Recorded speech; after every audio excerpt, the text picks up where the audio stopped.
Hi everyone, today we're going to do the two-sum problem together. So let's get started. Hi, I'm Fern. How are you doing today? And are you ready to jump into a quick coding problem together? Yeah, I'm ready. Awesome. Here's the problem. Any questions about the prompt before you talk through your approach? Just to confirm, sounds like there are no cases where we're going to have two pairs that sum up to the target, right?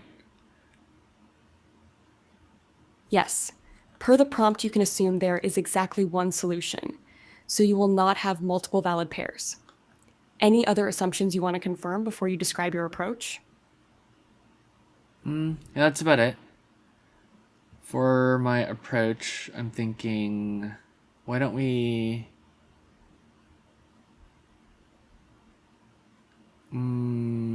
could do two for loops, and this would be a brute force sort of solution.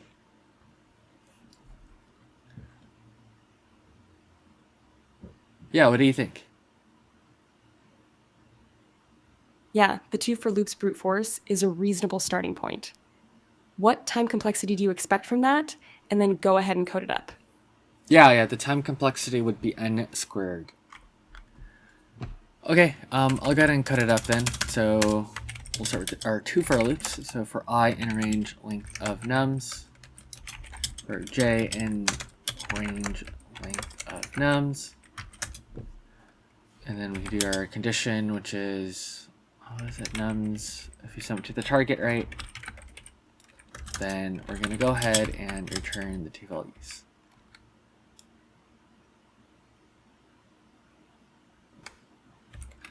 What do you think? Your brute force structure makes sense. Before we run with it, what edge cases do you want to handle? Like avoiding using the same element twice or not returning the same pair in reverse order. Oh, that's a good point. Okay, so we could start off with something like if I equals j, then we skip. Oh, but, okay, this wouldn't work for reverse pairs. Okay, so for reverse pairs, we don't want to do something like this because we've already covered these values. We don't need to go through them again.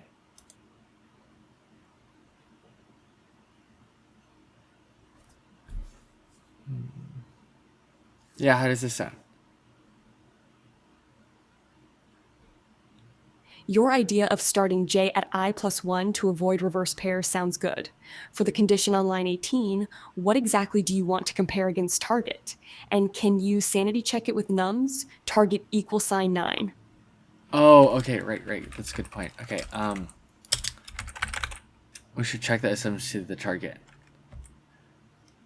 Okay, now that it sums to the target, we should be good. What do you think? Nice. That condition looks right now. Can you take a quick look at line 16 and make sure that outer for loop header is valid Python?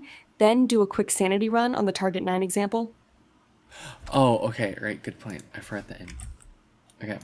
Okay, well, I can go ahead and go through that. Why don't I try executing it as well? So 2, 7, 11, 15, and our target is 9. I'll run it through manually and then I'll actually run it through the execution engine. Okay, so manually, I is going to be 0, j is going to be 1, and that's going to correspond to 2 and 7. 2 and 7 sums to 9, which is equal to the target, and so we're going to return 0 and 1. Okay, let me try executing it, see if it works. Yep. Okay, it matches what we expect, and we did the walkthrough.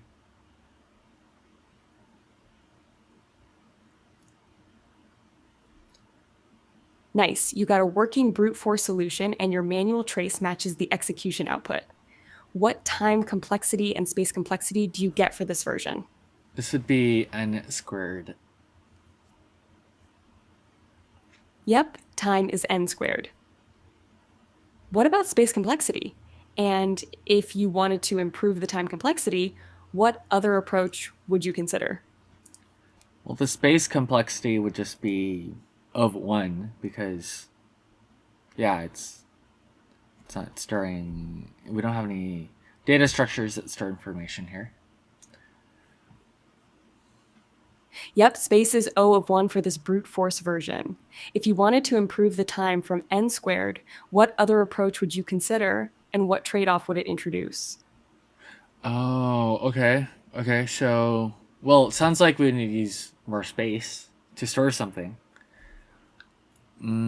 Okay, so if you wanted to have that trade off, we could try to do something where we store the complement of the.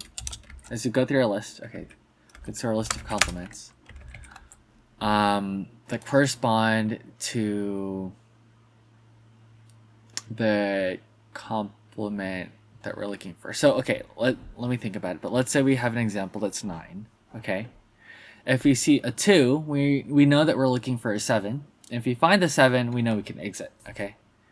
Because when we have a 2, the complement is 7, and then when we find the 7, we're able to just go ahead and return the 2. So, okay, so I'm thinking we'd store the value and have it correspond to the index. Okay, and that way we can look up the index to see if we have something like that previously.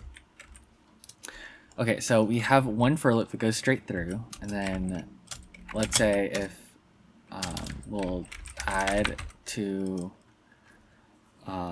let's get the value, but we'll add to the complement dict basically. So the value is equal to nums I. Let's call it current value, and then we'll add the current value correspond to the index. I mean, it sounds like, what if there's conflicts and there's 2 current values that are the same? We don't need to worry about this because, I mean, the prompt says that we can assume that the input only has exactly one solution. Okay, so we can go ahead and do current value equals to I. And that sets up our dictionary. And then we can later on say if we find the complement, which is if the current value is in complement. Oh, we should check this before then. Okay, let's check it before. Okay, so if the current value is in complement. Oh, no. Oh, no, the complement value, actually. Let's try that. Is equal to nums I, or target minus current value. Okay, so if we find the complement in your complement dictionary, that means we have all the information we need, right? We have the current index, which is I. Then we have the complement index, which is let's define it. Complement index equals complement val. Cool, and then that sets us up, and then if it isn't in there, then we can go ahead and set our dictionary. Nice. You've described the store value to index trade-off clearly. Before you run it, what do you expect this to return for nums? Target =9, and are you okay with the index order being like you return on line 24?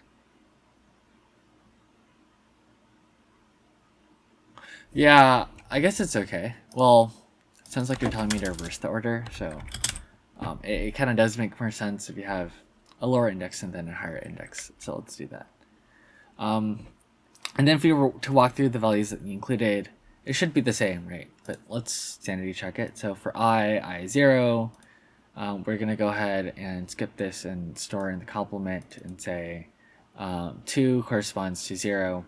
Okay, next number is I equals 1. We're going to go ahead and see if 7, which is our target. So we're going to go ahead and see if 2 is in here, right? Because target's 9 minus 7, so we get 2. Check if 2 is in here. 2 is in a complement because we just added it. We're going to go ahead and get the index, and it should work. I'm also going to go ahead and run the code again and see if it compiles and returns that response. Awesome. Okay, it looks correct. Nice. That example passes and your one pass complement idea is clear. Are you comfortable with the time being O of n and the space being O of n for this version? And would you return anything if there were no solution, even though the prompt says there is one?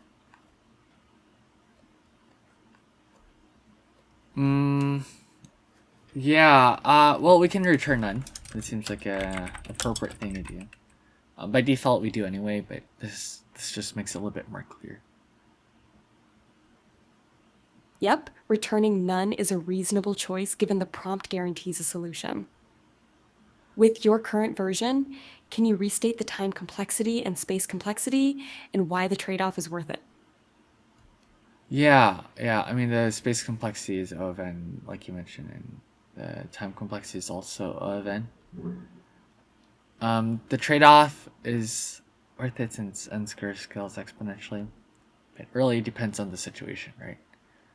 So in this situation, for our current problem for optimizing for time complexity, then this would be worth it. Yep, that's right. Time is O of n and space is O of n, since you store up to one entry per element in complement. Good job today. Okay, great. Well, thanks for sticking it in with me to do this problem. I tried my best on it, so let's see what our score is and how we can improve. Awesome, we did a good job. Let's see. Okay, seems like for implementation we could use some work. Yes, there are a lot of syntax errors that the AI had to point out towards the end of us solving the problem. Okay, let's see which practice next. Yes, we had to be hinted to actually do the hash map solution. But we did identify it later, so we should practice more of our algorithms. It would have been better if we mentioned the solution upfront and proactively suggested it, and then we could have still, do the brute force solution anyway to start with. Okay, yep, dry running. Yep. Okay, great. Our code runs, everything's good. I'm gonna go ahead and show you a quick feature as well that you can do to walk through your solution, which is replay, so you can see what you coded over time and what you talked about over time, so just review how it went. And finally, there's a thing called coach mode, and you can see Let's how walk to through your improve on interview. your problems. You performed very well, particularly in how you This was the turning point. Proposing the hash map approach unprompted to improve time complexity is exactly what top-tier candidates do. Okay. Identifying the brute force approach first is a smart move. It shows you understand the baseline before you try to optimize. Okay. Excellent work. You caught this quickly, but try to drill Pythons for in syntax to keep your Yeah, we momentum were high missing the during the in coding earlier. phase. Yeah, I'm curious if they have any advice on. Yeah, like, why does it matter? Like, does the interviewer care? Seamless syntax maintains your momentum and allows you to focus entirely on problem-solving logic rather than mechanical errors.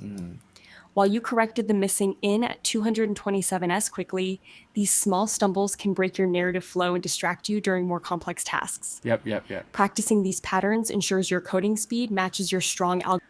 Okay.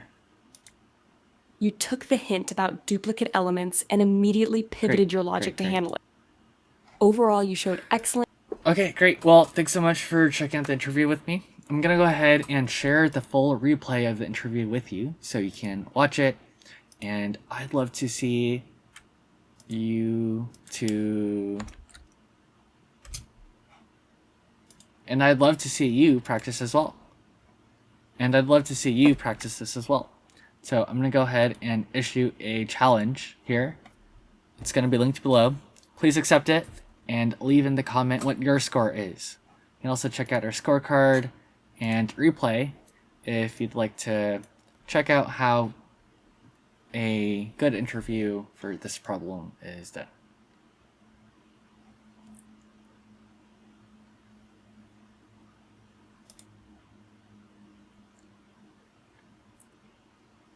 Awesome. One last thing I want to share with you is this share feature, which...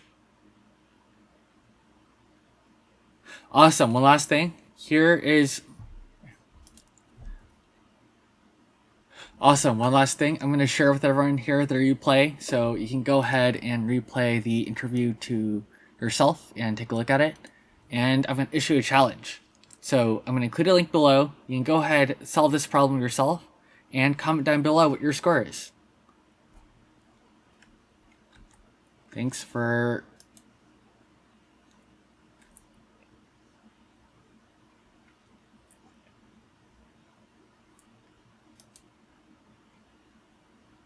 Okay, one last thing. I'm going to share with you a replay of this entire interview in the comment. Okay, one last thing. I'm going to share with you the whole replay of this interview down in the description below. So check it out. And I'm also going to issue a challenge. Please try to solve this interview. Comment down your score below and let me know how it went. Thanks again for checking this out.